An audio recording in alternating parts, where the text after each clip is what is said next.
তো গাইস কি অবস্থা সবার? আশা করি সবাই ভালো আছেন। আলহামদুলিল্লাহ আমিও ভালো আছি আপনাদের দোয়ায়। তো গাইস আজকে আপনাদেরকে এরকম একটি রাস্তার বর্ণনা দিব যেটার ভিডিও আমি আগে দুই একটা দিয়েছি। তো এটা হচ্ছে আপনার বাটিয়ারি রোড, যেখানে আশেপাশে পাহাড়ি মানুষ বসবাস করে। মাঝখান দিয়ে এত সুন্দর একটা রাস্তা, দুই পাশে বড় বড় পাহাড়। তো সামনে পাহাড়িদের বাজার আছে, বাজারটা স্পেশাল আপনাদের জন্য। অপেক্ষা করে ভিডিওটা দেখেন, অবশ্যই ভালো লাগবে।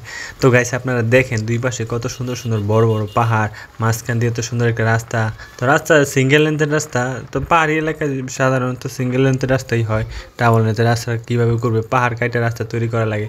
তো এই রোডে রাত 10টার পরে টোটালি গাড়ি চলাচল নিষেধ। এখানে সেনাবাহিনী ডিউটি করে অবশ্য, রাত্রের বেলা থেকে শুরু করে সারাদিন। তো গাইস যেটার কথা বললাম, সামনে দেখেন পাহাড়িদের বাজার। তো এখানে পাহাড়িদের যাবতীয় জিনিসপত্র সব কিছুই পাওয়া যায় মোটামুটি। তো এখানে পাহাড়িদের থেকে বাঙালি অনেক মানুষ বসবাস করে, যেটা আমি জানি।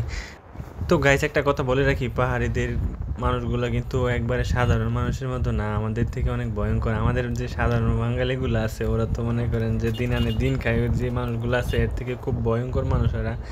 তো ওরা খুব হার্ড ওয়ার্ক করতে পারে সব সময়। তো গাইস এখন পাহাড়িদের বাজারটা আমি জানি অনেকটা ভালো লাগবে আপনাদের, কিন্তু এটা পুরোপুরি পাহাড়ি এলাকা না। পাহাড়ি এলাকাটা মেন হচ্ছে খাগড়াছড়ি। তো তো এই রোডে খাগড়াছড়ি চলে যেতে পারবেন, সরি হাটাজারি যেতে পারবেন। তো হাটাজারি থেকে ওদের দিক দিয়ে বান্দরবন যেদিক যাওয়ার দরকার চলে যেতে পারবেন।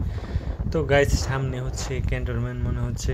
তো আমি বাইকটা একটু আস্তে চালাবো, আর সামনে যাবো না, ওই দিক দিয়ে ঘুরে চলে যাবো। তো গাইস জায়গাটা কেমন লাগলো অবশ্যই আমাকে জানাবেন কমেন্ট করে। Bye bye.